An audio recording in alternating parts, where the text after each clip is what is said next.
আর এবার নজর রাখবো ওয়েদারের দিকে। বঙ্গোপসাগরে আবার নতুন করে নিম্নচাপের ভ্রুকুটি এবং সেক্ষেত্রে বৃহস্পতিবার থেকে নিম্নচাপের সংখ্যা রয়েছে উত্তরবঙ্গে। ভারী থেকে অতি ভারী বৃষ্টিও হতে পারে।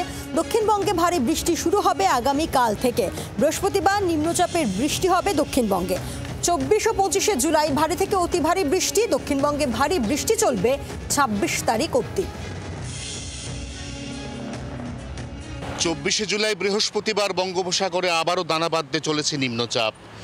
বিগত 21 দিনের মধ্যে এটি বঙ্গোপসাগরে পঞ্চম নিম্নচাপ, যার প্রভাবে আবারও বৃষ্টি বাড়ছে দক্ষিণবঙ্গে। দক্ষিণবঙ্গে বৃষ্টিপাতের পরিমাণ বাড়তে শুরু করবে আগামীকাল বুধবার থেকে। বৃহস্পতি এবং শুক্রবার এই নিম্নচাপের প্রভাব পড়বে গোটা দক্ষিণবঙ্গে। অন্যদিকে উত্তরবঙ্গে আজকের পর থেকে বৃষ্টিপাতের পরিমাণ কিছুটা কমে আসবে। মঙ্গলবারের পর তা আরও একটু কমে আসবে বলে পূর্বাভাস আলিপুর আবহাওয়া দপ্তরের।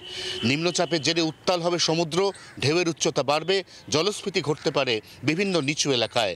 অতএব মৎস্যজীবীদের সমুদ্র বেশি গভীরে না যাওয়ার পরামর্শ জারি করেছে আলিপুর আবহাওয়া দপ্তর। বুধবার বিকেলের মধ্যে বঙ্গোপসাগরের মৎস্যজীবীদের ফিরে আসতে বলা হয়েছে উপকূলে। এই 24 ঘন্টার জন্য ক্যামেরায় দীপের সঙ্গে অয়ন, কলকাতা। বাংলার আওয়াজ, বাঙালির আবেগ, জি 24 ঘন্টা।